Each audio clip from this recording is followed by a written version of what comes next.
Пратеникот Димитар Пасиев од Левица има еден друг предлог, доколку ваквата одлука која што треба да пристигне од влада за одложување на пописот овде во собрание, доколку не помине, вели дека има еден план Б да се одложи тој преку Уставен суд и тоа да се стори односно да се постапи по иницијативата на Левица за поништување на законот за попис. Да го чуеме овде и Пасиев. Има две варијанти според мене, или собранието да го одложи, каде што не би можела да има блокада бидејќи би одел со европско знаменце, односно би била 2 до 3 дена, или во случај да не може тоа да се постигне, мислам дека ќе се оди преку Уставниот суд, односно поништување на законот или негово укинување со времена мерка мораториум, ставање вон сила.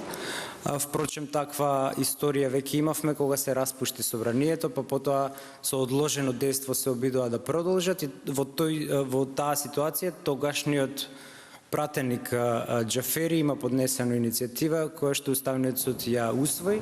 Во овој случај Левица има поднесена иницијатива.